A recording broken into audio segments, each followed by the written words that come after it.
Kabla ya kuanza kipindi hiki, ninaomba wazee wawili waje hapa mbele na mmoja wa kanisa lingine. Wapo?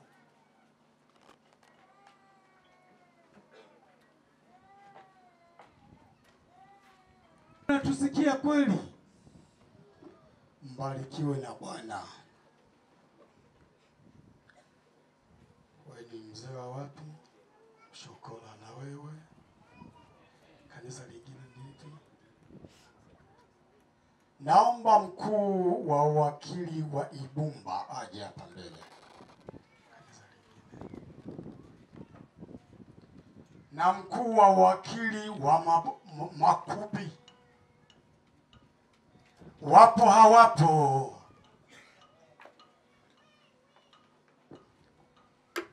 Mkuu wa wakili.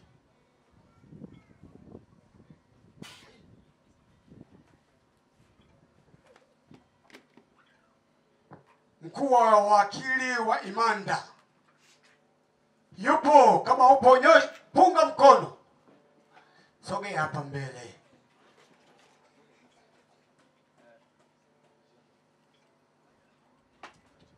Isanja ndugu. Yupo mkuu wa wakili wa maeneo niliyokwisha kutaja? Hayupo. Naomba wakanisa mama aje mkuu wa wakili. Ndugu zangu wapendwa, tunafanya mambo haya kwa sababu kuna mambo makuu yaliyoko mbele yetu. Si salama kuingia katika somo. Si salama. Na ndio maana mnaona tunawaita watu kadha ili watusogeze miguuni pa Bwana. Kwa taswira mnayoiona si salama. Na sijui kama mkuu wa kambi una kamati ya maombi. Kuna vitu mnaviona kwamba ni vya kawaida lakini sivyo vya kawaida. Halo. Basi wako hayupo. Wako hayupo mkuu wa wakili. Basi tunapochukua hatua hii kabla ya kuingia kwenye huduma, tunahitaji wote tupige magoti. Na watumishi wa Mungu watatuongoza kwa maombi. Tunaenda kwenye somo nyeti ambalo shetani hulikanyaga mno. Na kwa namna pekee Mungu wa mbinguni akainuliwe kati yetu tukauone utukufu wa Bwana. Tupige magoti na wawape maiki na tutaanza kuomba pamoja nao.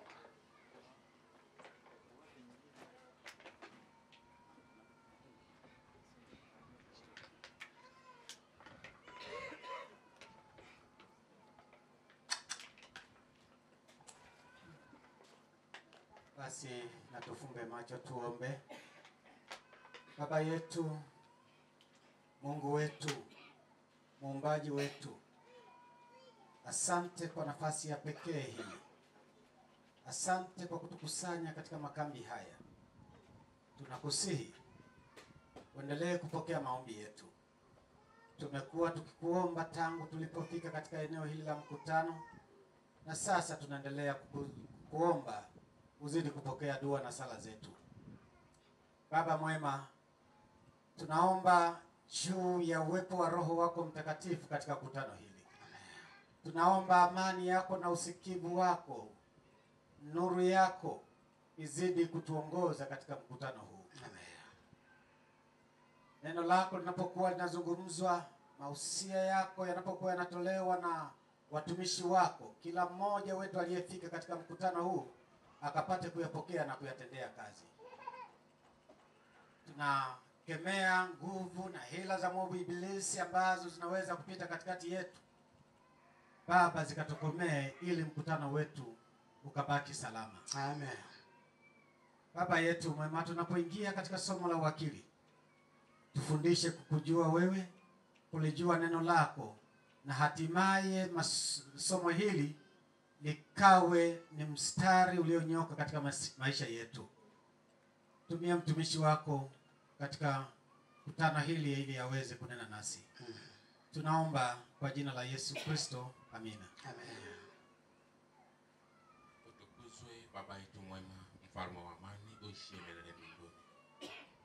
Twasema asante kwa kuwa pamoja nasi tangia wakati wa asubuhi hadi wakati huu wa jioni. Jina lako Bwana na litukuzwe. Amen. Wakati na saa hii tunapoingia katika kipindi hiki tena, Bwana twakualika uweze kuwa pamoja nasi. Maana uwepo wako Bwana unatosha hila za yule mwovu haziwezi kukaribia. Maana ulisema nuru na giza haviwezi vikachangamana kamwe. Tufanye kuwa wana wako ili tukaweze kuelewa maneno unayokuwa yakizungumzwa na watumishi wako yanayotusogeza karibu na wewe Bwana. Amen.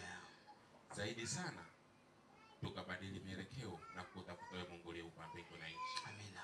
Ubinadamu wote ukakatilie mbali ili tusije tukajali tu mambo ya kuangalia jinsi wanavyozungumza, jinsi wanavyojitahidi kutuelekeza na kujali tu jinsi wanavyofanya na jinsi walivyovaa, bali tukajali kuona neno lako likizungumzwa ndani yao. Amen. Nasi tukakuone Mungu kupitia vinywa vya watumishi wako. Wapatie afya njema wanapokuwa wakizungumza na mkutano lako. Shetani hapendezwi kuona mambo hayo yakiendelea, lakini Bwana wewe ndiye uliyeshinda na ndiye mshindi na hutashindwa milele zote. Amen. Onekana Bwana katika mkutano huu, kila aina chako zikemee mbali. Twasema asante ni katika jina la Yesu Kristo. Amen. Amina. Tuombe. Asante Bwana kwa sababu umekuwa nasi katika kambi hili toka siku ya Jumapili mpaka siku ya leo. Jina lako litukuzwe. Amen. Baba, katika siku hii ya leo tazama umewatumia watumishi mbalimbali kwa ajili ya kunena na mkutano huu tangu asubuhi mpaka sasa hivi. Asante Yesu kwa sababu tumeendelea kujifunza ukuu wako kupitia watumishi ambao umeandaa, wachungaji kwa ajili ya kulisha mkutano huu, na jina lako linaendelea kutukuzwa katika mahali hapa. Jina lako litukuzwe sana. Asante Baba kwa sababu umekuwa nasi katika kambi hili. Kuna utulivu, kuna amani, na tunasema Baba, endelea kuwa nasi mpaka mwisho wake.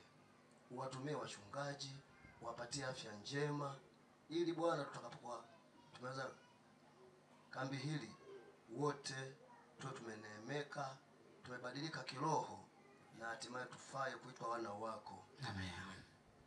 Bwana, katika hii jioni kuna somo ambalo Bwana litaendelea, somo la uwakili. Tunaomba Bwana mtumie mtumishi wako kama chombo, mnenaji mkuu ukawe ni wewe. Amen. Tukaweza kubadilika katika maisha yetu ya kiroho, na hatimaye tufaye kuitwa wana wako. Somo hili ambalo litaendeshwa, watu wote tuweze kusikia, shetani asipate nafasi ya kutawala masikio yetu na akili zetu, tushindwe kusikiliza somo ambalo Mungu ameliandaa.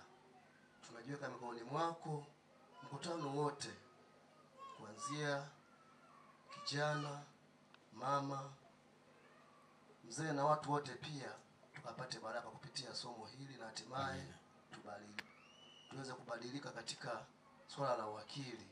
Maana shetani ameshikilia sehemu hii ili Bwana watu washindwe kukutolea wewe zaka na sadaka za makambi, ili Bwana aweze kurudisha nyuma injili yako. Tunakemea kwa jina la Yesu, na mtumishi wako atakapokuwa akinena, msimamishe wewe Bwana. Tunaalika uwepo wako na Roho Mtakatifu azidi kuwa nasi katika makambi haya, kwani Bwana tunaomba yote na siomba pia uweze kutusikiliza. Ni kwa Bwana wetu Yesu Kristo. Amina. Amina.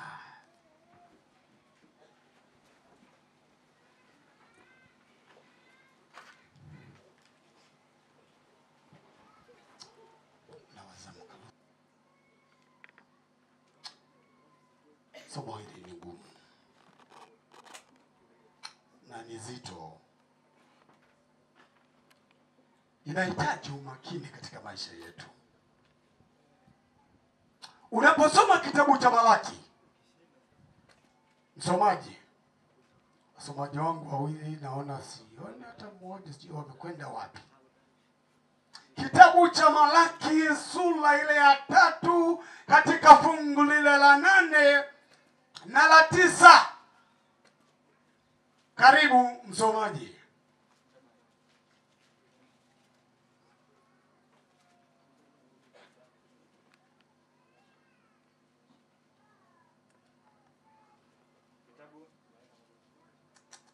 Kitabu ni cha Malaki. Ndio. Malaki 3 fungu la 8 na la 9. fungu la 8 neno la Mungu linasema, linasemaje? Je, mwanadamu atamwibia Mungu? Lakini ninyi mnaniibia mimi. Lakini ninyi mwasema, tumekuibia kwa namna gani? Mmeniibia zaka na dhabihu. Fungu la 9. Ninyi mmelaniwa kwa laana, maana mnaniibia mimi, naam, taifa hili lote. Asante msomaji. Neno la Mungu jioni ya leo linasema sisi ni wezi, tena tunamwibia Mungu. Wangapi wameshakutana na majambazi au wameshavamiwa na majambazi nyumbani? Niko na juu. Poleni na Bwana awabariki. Bwana watie nguvu. Habari za ujambazi ni habari mbaya mno. Ni habari za kutisha. Hata nchi yetu inapokuwa ikipambana na majambazi, inakwenda na mambo mawili.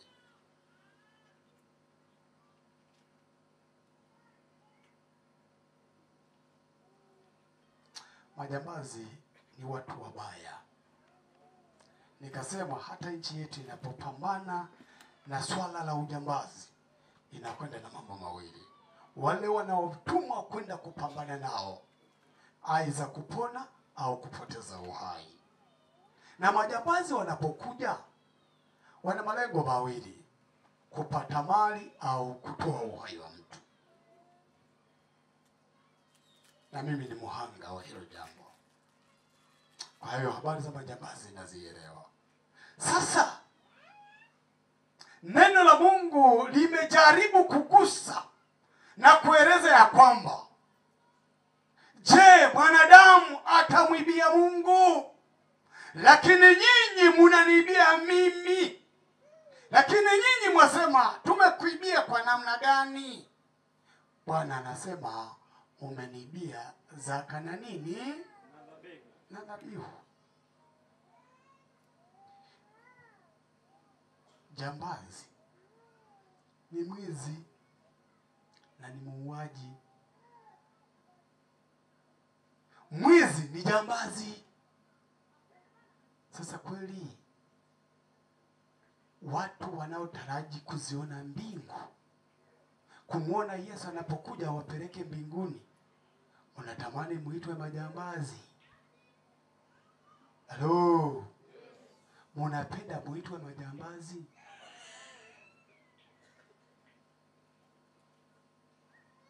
Ndugu zangu wapendwa, ninaowapenda, jioni ya leo tunahitaji kujinasua kwenye msiba wa namna hiyo.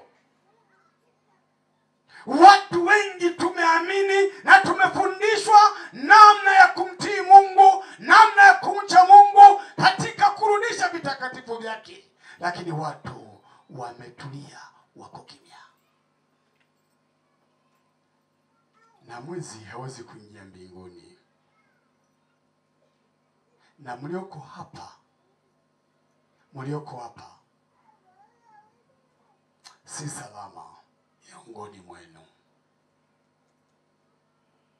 Kama mkaguzi mkuu angeshuka kwenye kambi hili, watu wangetoroka kambi.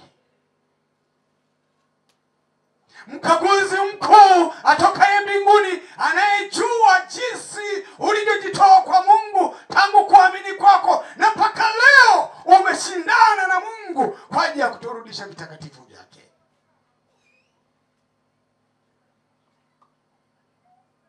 Si vyema kuitwa Nilikuwa pale Mbeya. Tajiri mmoja akatuhumiwa kwamba ni jambazi. Vyombo vya dola vilishughulika naye. Sijui kama mpaka sasa yuko Mbeya, maana na miaka mingi siko Mbeya. Alikuwa tajiri mzuri, ana magari, lakini ana tuhuma za ujambazi.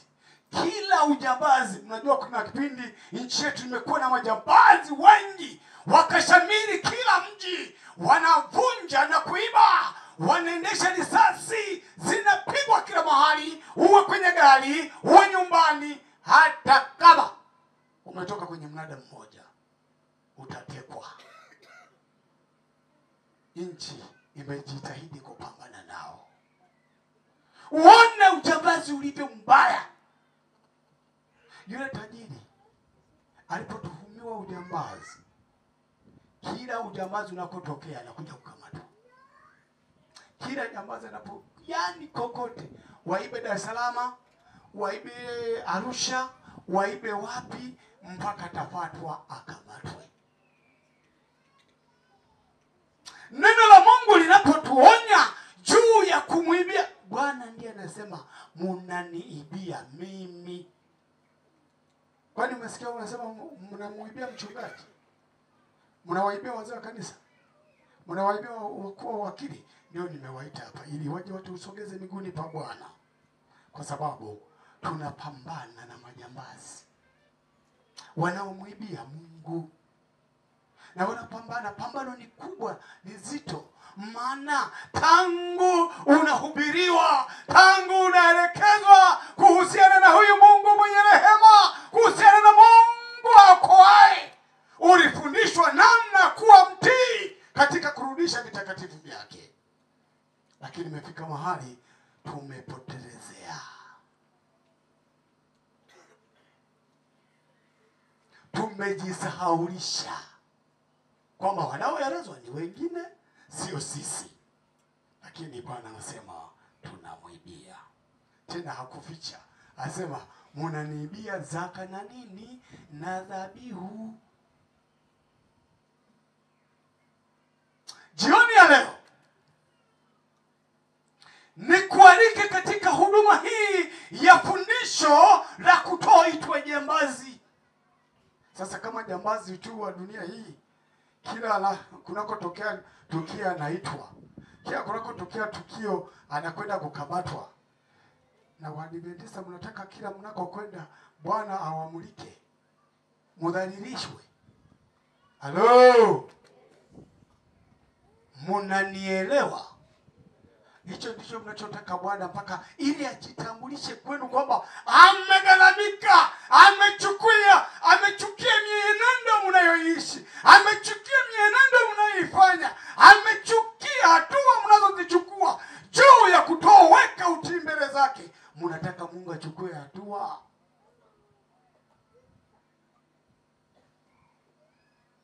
Tunahitaji kujisalimisha mikononi mwa Mungu ili atuokoe na tamko la kuitwa majambazi, tamko la kuitwa mwizi. Hata mji, hata kabila nao lilioanza kuwashughulikia wezi ni Wasukuma. Akikamatwa mwizi tu, huyo amefanya nini? Sana kwenda. Sijui sasa hivi kamoto kako kamepungua au bado kapo. Ukionekana ni mwizi unafanya nini? Sasa mnataka na kwa Mungu mchomwe kabla hamjafikia kwenye hukumu yenu. Jioni ya leo nahitaji nikupe mwaliko wa pekee. Utambue wema wa Mungu aliyokutendea. Utambue kile anachokitaka Mungu katika safari ya kwenda mbinguni. Unapomsubiri Yesu anapokuja, lazima uwe mwaminifu. Haleluya. Jana nikawaeleza jambo moja. Nilichukulia mifano ya watu kama 5. Nikakwambia mamajusi walikuwa waaminifu mpaka walipopewa manane, wakapewa dhahabu, wakapewa pesa, walikuwa na uwezo wa kuchukua na kuanza kutumia.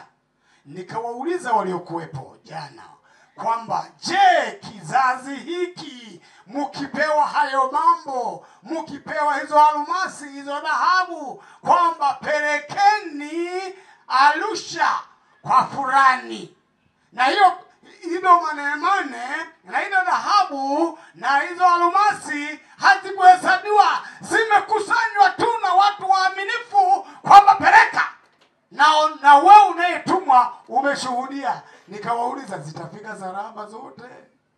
Simtaanza kujiripa? Mkasema ni halali yetu, lazima tuanze kupunguza, maana anayepewa hajui ni kiasi gani. Na waliokusanya wamekusanya tu, wakaweka hapo, wakaambia peleka. Kizazi cha leo na Waadventista wakiwemo hapa, wataanza kuchukua kidogo, zitakazofika kwa mlengwa sio zote zilizofanya nini, zilizokusanywa. Hawakuzitumia, zikafika salama kwa mfalme wa Wayahudi. Wala sio mfalme wao, walisema ni mfalme aliyezaliwa ni mfalme wa nini, wa Wayahudi. Lakini malaika waliopata taarifa waliwaambiwa ni mfalme wa dunia, mfalme anayekuja kuitawala dunia nzima amezaliwa Bethlehem.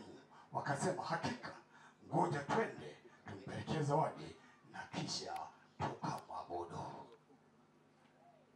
Mamajusi, watu wa mataifa, wanasayansi, wataalamu wa anga wakafikisha zawadi zilizomfanya mwana wa Mungu Yesu Kristo tangu utoto mpaka utu uzima anatumia ile zawadi iliyotoka kwa mamajusi.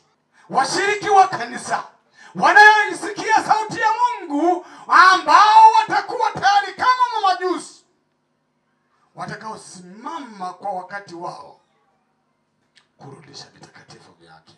Ndio maana tumekuja katika makambi haya. Haleluya! Amen.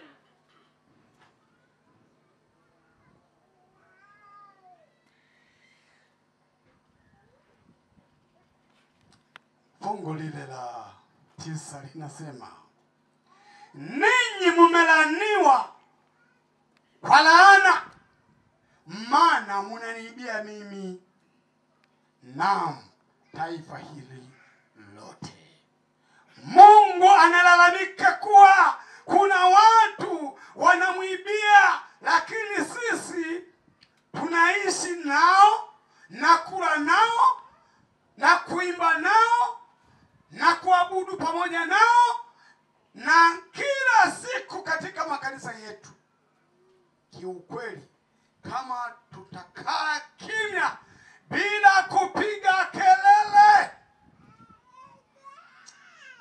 dhambi hii au hatia hii inaweza ikatukumba. Nilipowaita wazee wa kanisa, nikaita wakuu wa uwakili ili waje watuweke mikononi mwa Mungu, ni kwa ajili ya kuogopa kitu cha namna hii, kwamba yawezekana. Kwani waraji wa zaka na sadaka hatunao? Hello. Walaji wa zaka na sadaka si wako kwenye makanisa yetu? Si ni hao waimbaji wamo kwenye uimbaji? Si hao wazee wa kanisa, si hao wamo kanisani ni viongozi? Si hao wakuu wa uwakili na washiriki waliomo wanaounda kanisa lile? Anasema kama hatuwezi kuwaeleza, kuwafahamisha litakikanalo kulifanya mbele za Mungu, hatia hiyo inaweza kutugeukia.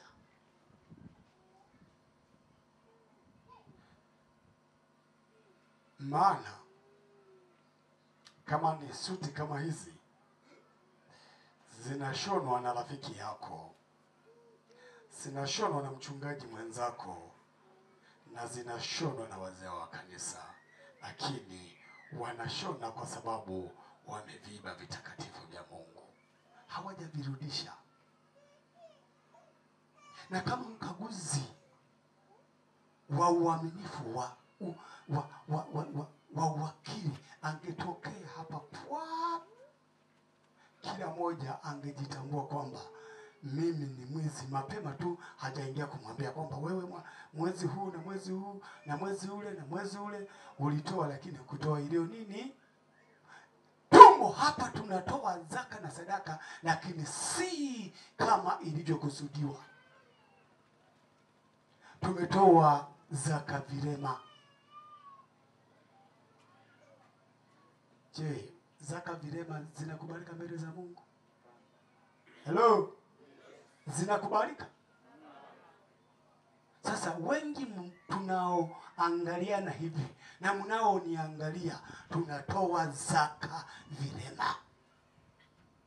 Masazo, umeshona umemaliza, umehemea umemaliza, umelipa kalo ya shule umemaliza, umemaliza mahemezi ya nyumbani ya kukutunza mwezi mzima au mwaka mzima, ndicho kile kilichosalia kwa Waadventista ndicho tunachokirudisha.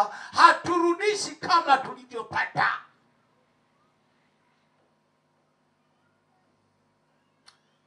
Sikiliza fungu lile la kitabu kile cha Zaburi. Zaburi ya 50.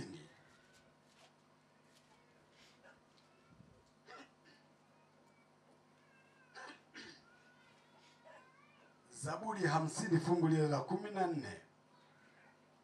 Utaenda mdogo mdogo, utafika fungu la 18, utasimama kwanza.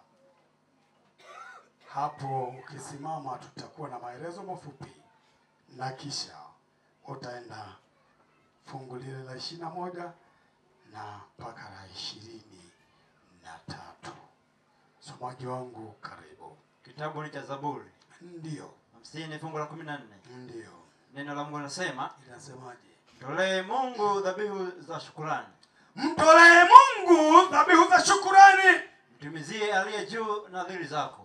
Mtimizie aliye juu nadhiri zako. 15 nasema, ndio. Ukaniita siku ya mateso, ukamuite huyo Bwana siku za mateso yako, nitakuokoa. Atakuokoa. Na wewe utanitukuza. Utamtukuza. 16. Ndio. Bali mtu asiye haki, mtu asiyetaka kutenda haki, Mungu amwambia. Mungu anasema, una nini wewe?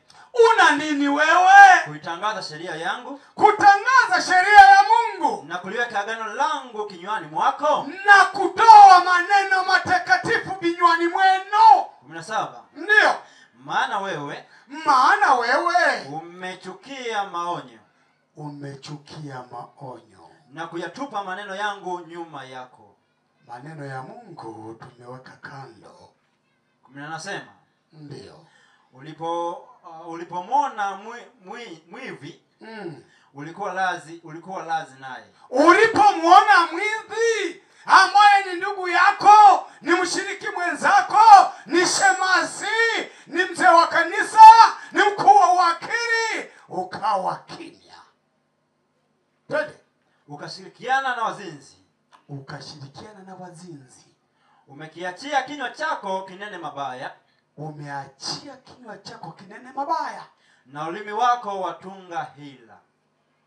Cha ajabu, unaposhindwa kuyaishi mapenzi ya Mungu, unaanza kutafuta sababu, unatunga hila. Fungu la 20 anasema, simama kwanza. Simama. Ndugu zangu wapendwa, ninaowapenda jioni ya leo, neno la Mungu linatoa maonyo. Linatoa maonyo kwetu kwamba kuyachukua maneno ambayo Mwenyezi Mungu ameyaagiza na kuyakeuka ni kusaliti maisha yangu, ni kusaliti maisha yako.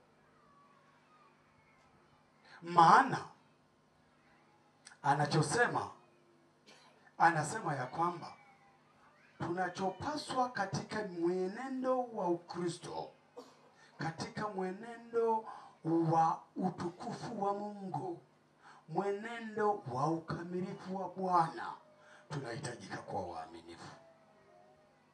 Lakini swala la uaminifu linapopungua katika safari yetu ya kwenda mbinguni, unauza maisha yako kwa mwovu.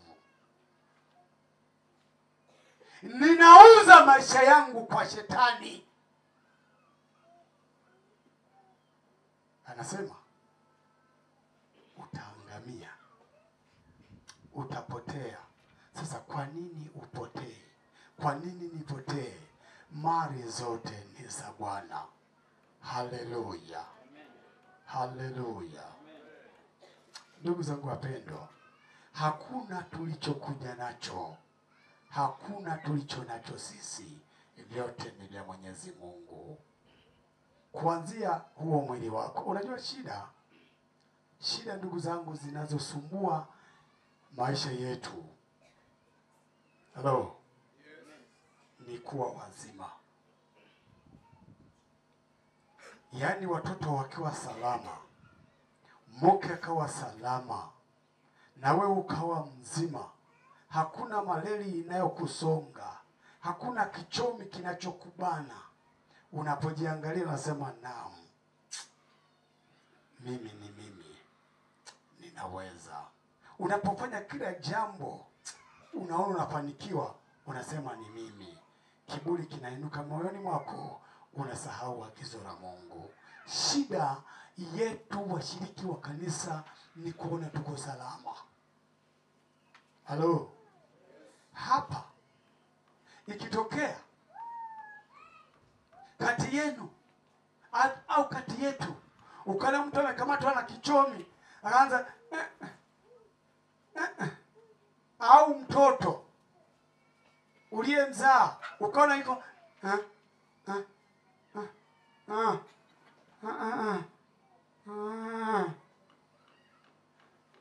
huyu Mungu unaweza kuomba mara ngapi kwa ajili ya huyo mtoto? Nani anaweza kanisaidia? Yaani mtoto yuko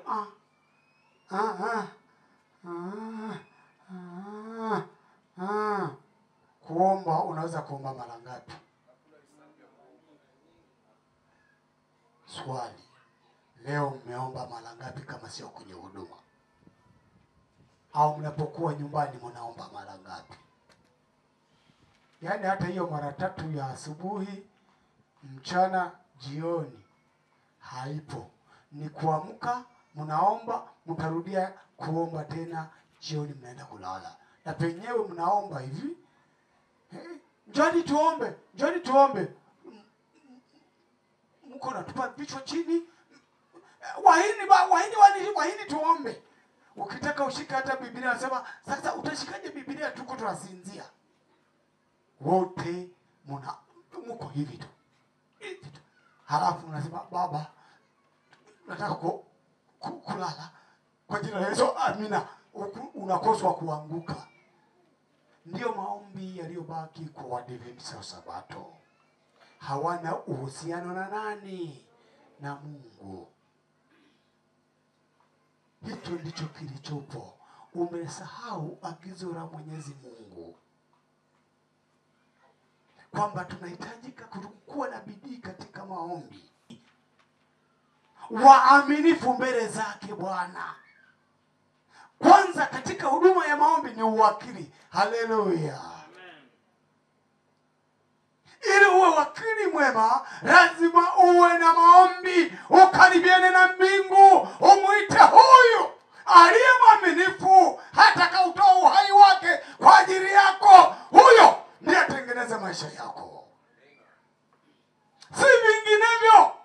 Na ndio maana somo limesema kufundisha somo la uwakili ni kupambana na majambazi wabaya wanaomwibia Mungu, tena wanaenda kuvunja ikulu. Lakini ngoja niwaambie, tunafika mahali tunachezea mahali pagumu. Watu wa Ushokola na watu wa Kahama ndio tulioko hapa. Je, unaweza kaenda kaiba benki kuu ya Tanzania? Sisi tulioko hapa tunaweza? Sasa kwa nini tunathubutu kwenda kumwibia? Tunaenda kuiba Ikulu. Hivi mnadhani mumesema hapana, hamuwezi?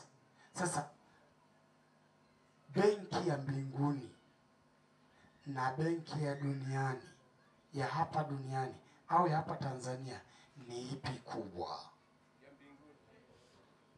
Mnalielewa hilo? Kwa nini mnaenda kuiba?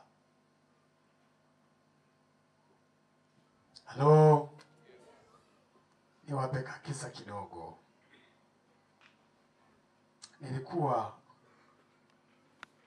niko katika mtaa wa Busunzu, wilaya ile ya Kibondo.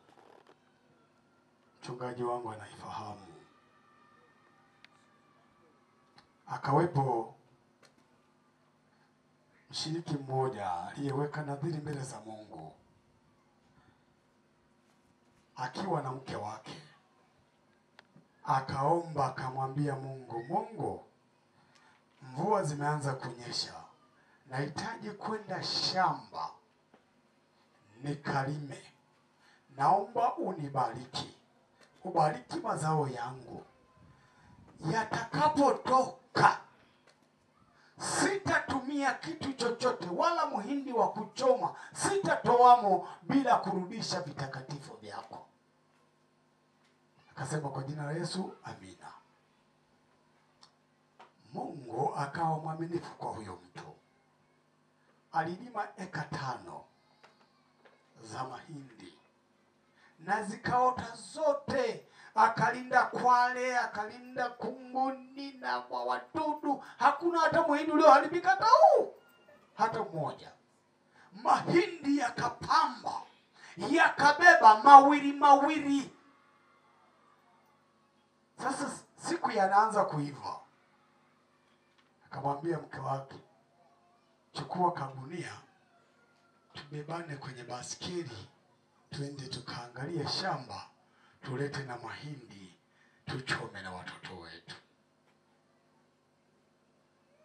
Wakaondoka na mke wake, wamebebana kwenye baskeli.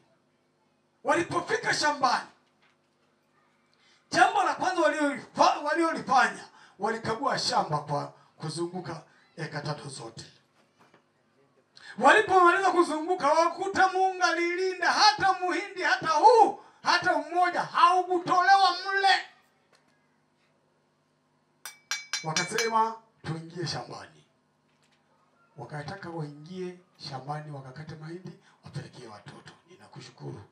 Nazari itakuwa ya kwanza. Ubarikiwe. Walipoingia wanataka kukata muhindi, Koboko akainuka, akawa mbele yao. Mama akamuona Koboko, baba akamuona Koboko. Miguu ile watoa kwenye ile shamba ilikuwa ya hatari, na kukimbia sio kwa kawaida. Mama anakimbia, alipoanguka akiinuka tena muona nyoka yuko hapo amewafuata. Baba yuko na kumutika, kigeuka naona nyoka huyo hapo. Wakakimbia mpaka wakacha baskeli. Walipoacha baskeli, ile nyoka karudi shambani. Baada ya muda wakasema, wakajadiliana, si nyoka yuko huko, tuzunguke huko tukakate mahindi ya tuchomoke, hata mahindi machache tuchomoke, alafu tupite huko tuje tuende. Wakajadiliana, sawa. Lakini mama anasema, mimi sasa nimeanguka mara 3, siwezi kwenda. Hebu baba wewe nenda uchomoe tu, hata kama ni matatu kajaliwa uje nayo. Akachomoka mama, akazunguka kule katani nakoishia, akaenda kutaka ingie shambani tu, hajagusa mahindi ya matuta 2 kwa ndani. Koboko huyo hapo amekuja sasa, macho ni ngumi, amefozi. Alipomwangalia tu alitupa gunia, akaanza kukimbia. Koboko akaamua kumkimbiza. Unajua Koboko anakimbia, Koboko kumwacha ni bahati. Wakakimbizana na huyo mtu. Mama waliposikia kwenye mahindi mungurumu na waka, mama huko akaongeza sipiti alikokuwa, baba kafukua. Koboko aliwakimbiza mpaka wanakaribia kijijini. Bado wakigeuka wanamuona, bado wakigeuka wanamuona. Basikeli, gunia na panga wakaja shambani. Sikiliza rafiki yangu. Koboko karudi. Yule bwana ikabidi alike ndugu zake ili wakamsaidia toe nini, angalau hata basikeli. Yule koboko alikorudi, alijikunja kwenye ile basikeli. Akajikunja kwenye basikeli, alafu pale kwenye usukani akainua nani kichwa chake. Akawa yuko hivi. Akaandaa vijana 4 wenye nguvu ili waende wakamtwange koboko ili angalau waje na basikeli. Walipoenda kweli kukuta koboko yuko kwenye basikeli, wakakata mapigi ya miti na ile mawe wakaanza kumrushia koboko. Koboko anakwepa, koboko anakwepa, koboko anakwepa, yuko anajikunjua. Alipojikunjua aliwashambulia wale watu. Alikowafikisha mbali mno. Halafu mtu akianguka, koboko anakuja anasimama karibu naye hapo. Anajiburuza tu, yuko hivi, anaenda ubavu yuko chini. Lakini hakupigwa hata huyu, hata mmoja. Wakabahatika wakaenda. Yule baba akakumbuka kwamba mke wangu, yawezekana yule sio koboko. Si tuliomba? Sema tuomba Mungu atulinde, alinde mashamba yetu na hatutatoa kitu chochote bila kurudisha vitakatifu vyake. Sasa tumesharudisha. Sema hamna. Anasema yawezekana ni lenyewe. Akaita mashemasi, akaita mzee wa kanisa, wakaja wakaomba pale nyumbani. Na kisha wazee wa kanisa na mashemasi wakaandamana ili wakatenge zaka. Basikeli tambua bado iko wapi? Iko shamba. Na huyu koboko alikuwa mwaminifu, alirudi akatulia kwenye basikeli kama vile alivyojikunja. Walipomaliza kuomba, wakaanza safari. Bwana akasema hawa watu wamekumbuka ahadi. Amina. Koboko akajikunjua kwenye basikeli akaondoka. Amina. Walipofika pale karibu na basikeli, hawakuona nini? Hawakuona koboko tena. Tusemeje watu wa Mungu? Mashemasi wakaenda wakatenga wakamaliza. Walipomaliza wakazikata yale mahindi ya zaka yote, wakayapua na wakayauza. Hakuna kukutana na koboko. Ndugu zangu wapendwa, kama mnahitaji Mungu atende muujiza wa namna hiyo kati ya familia zenu, katika majumba yenu, itakuwa ni hatari.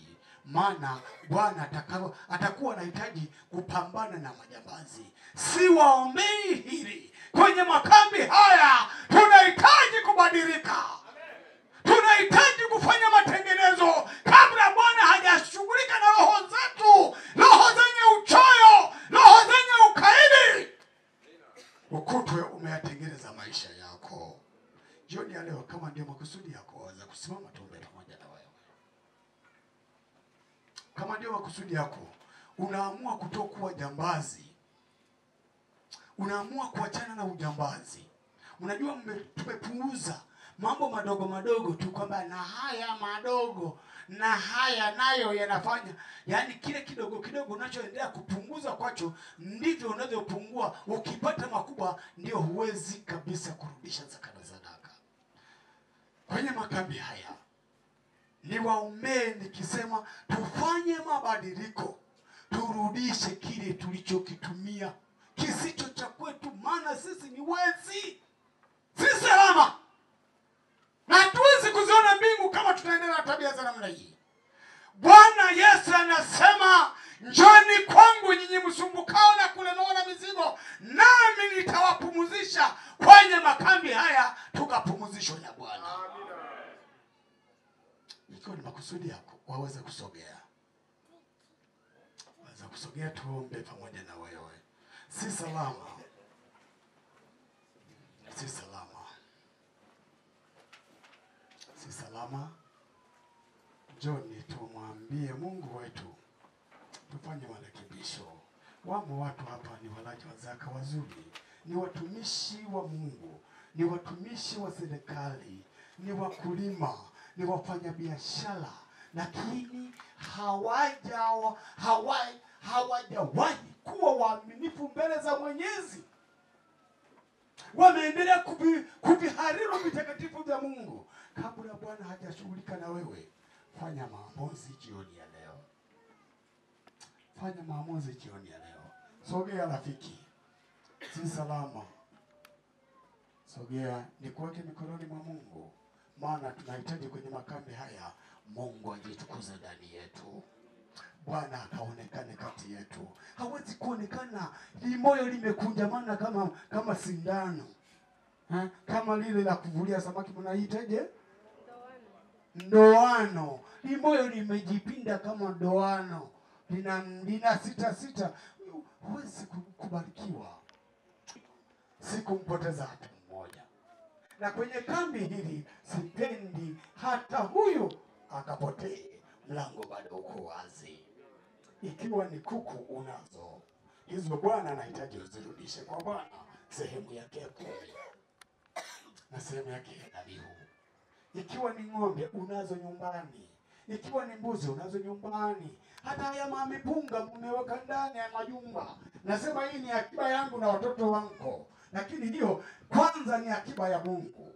Na jana nikawaambia hivi, nikawaeleza jambo hili moja, kwamba Elia alitunzwa na kunguru. Kunguru ni mpenzi wa nyama. Uongo kweli? Lakini alibeba nyama na nini? Na mkate. Sasa yani akili zetu zishindwe na ndege. Kunguru akawa mwaminifu kwa sababu Bwana ameagiza. Ina maana Bwana hajakuagiza? Kati yetu hapo Bwana hajatuagiza. Lakini kunguru alipoagizwa na Bwana kamulisha Elia asubuhi na jioni. Kunguru wanaleta nyama na mkate. Elia tena wanafika kwa adabu, wanatua kwenye bega la Elia. Elia anapangalia, anasema naam, unapata kitoweo. Anachukua kwa kunguru, hakuna kelele ya kunguru. Elia anaishi mpaka kile kijito kikenya kikafanya nini? Kikakauka, ndipo Bwana akamhamisha. Sasa ni waulize wa Adventista wa Sabato, hatujajua kwamba wakati wa mwisho watakatifu wa Mungu mutakimbia mapolini, mutakuwa kwenye mapango. Munaelewa au hamuelewi? Sasa huko utalishwa na nani? Ulichokiwekeza kwa Bwana kiko wapi?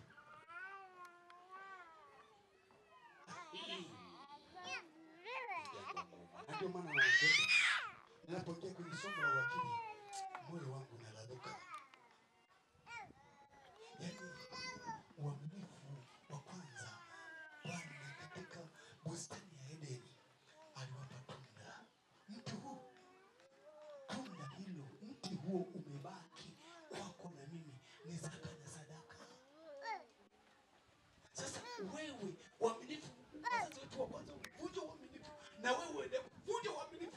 Sasa na ahadi ni hii, Elia alipowekeza kwa Bwana wake, ilipofika wakati wa hatari, Elia Bwana akasema hautaathirika, akatunzwa na Mungu.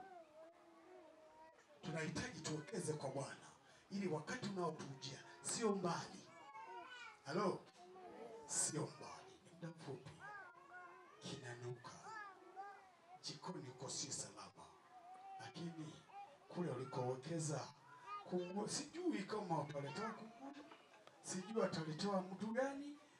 Ile uliyoiweka kwa Bwana ndio itakayokutunza wakati wa dhama. Bwana na wabariki. Tupige magoti tuombe.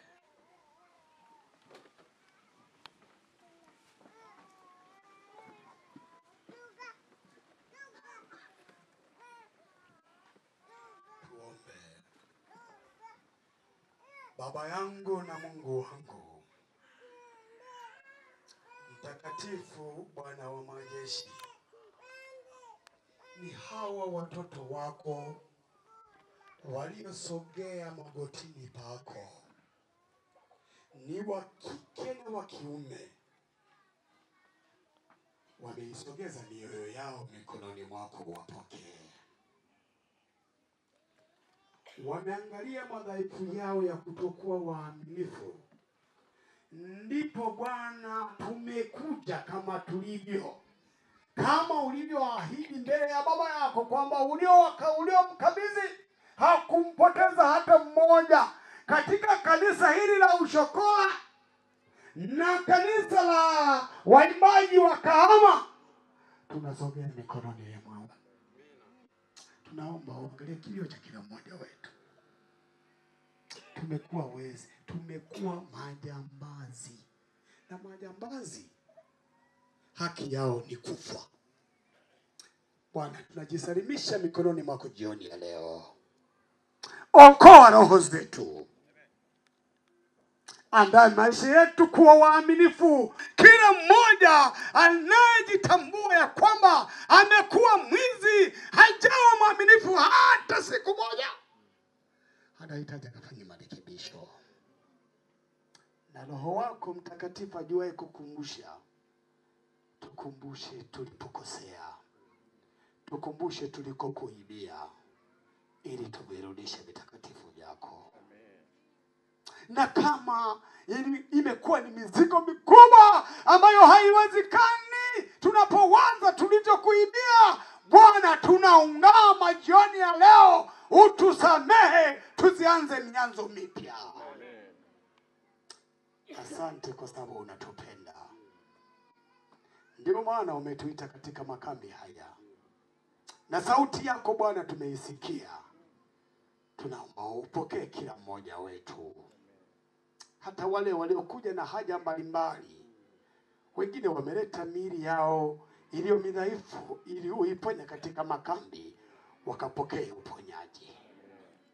Wengine wana magonjwa ya kutisha, magonjwa yale hatarishi, hata kwa kutamka ni vigumu, lakini unajua ni wagonjwa. Nao wanalia wakihitaji kukuona wewe, kuona uponyaji wako jioni ya leo. Wenye magonjwa ya kutisha, yenye kutisha ulimwengu, wakapone katika jina lako Yesu. Wapo waliokuja wana makansa, yamekula matumbo yao, yamekula mikono yao, yamekula mapafu. Baba, wewe ni daktari bingwa. Fanya operesheni kwa walio wagonjwa, wakapone katika jina lako Yesu. Jioni ya leo wapo wanaosumbuka na kisukari, kila wanapokwenda kisukari imepanda, imeshuka, katika jina la Yesu kisukari kikapone. Baba yangu na Mungu wangu, watoto wako hapa kwenye makambi, leta amani ndani yao. Miili iliyokuwa ikiwasumbua mpaka wanashinda kukaa kwa amani kwa ajili ya makambi, kwa ajili ya kusikiliza sauti yako, miili hiyo ikawa salama katika makambi haya, wakaone amani, wakalisikilize neno lako. Asante, tukushukuru kwa haya. Endelea kufungua mioyo yetu, ili yale yaliyokusudiwa kwa makambi haya yakajenge maisha yetu. Na Yesu unapokuja, kundi kubwa hili lote tupate nafasi ya uzima wa milele. Ni katika jina la Yesu. Amina.